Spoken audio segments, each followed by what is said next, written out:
Free Mafia. Free Mafia. Mr. Majestic. Styler.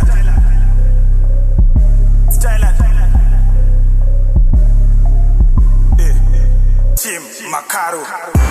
Drama no tigaira azvizi. Atimbo madaira matisi.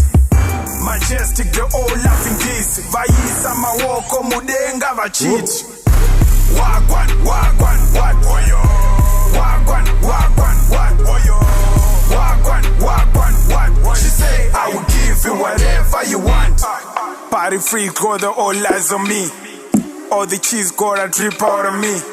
It's my life, Saka Chow know that shit. The show's taking 1, taking 2, taking 3. Blessing follow me, shenda tender. I know right, notari sakudenga.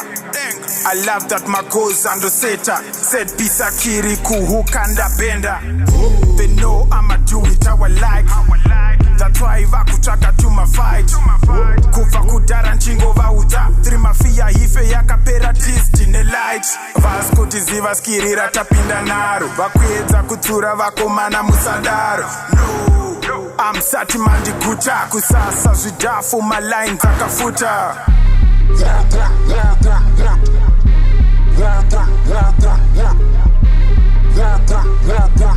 She said I will give you whatever you want.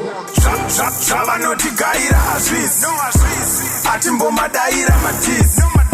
Majestic the all laughing this. Vaisa mawoko mudenga vachiti. Wagwan, what oyo. Wagwan, what oyo.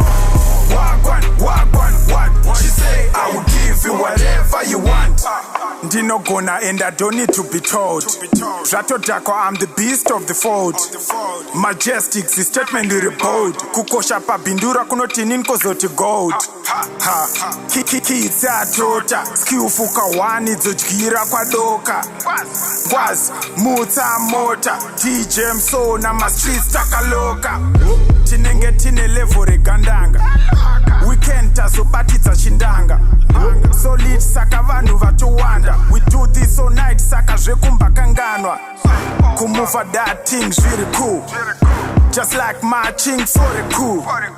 Learning tapinda muschool. Style at ndiri wana kuna hafa kuna two. Ndava peza strong. Business to see you, yeah, it's been long. Vakuterera song. I hold no grudges, I'm blessed time full. Zvava notigaira azvizi. Atimbo madaira matisi. Majestic the all laughing this. Vaisa mawoko mudenga vachiti. Wagwan, what oyo.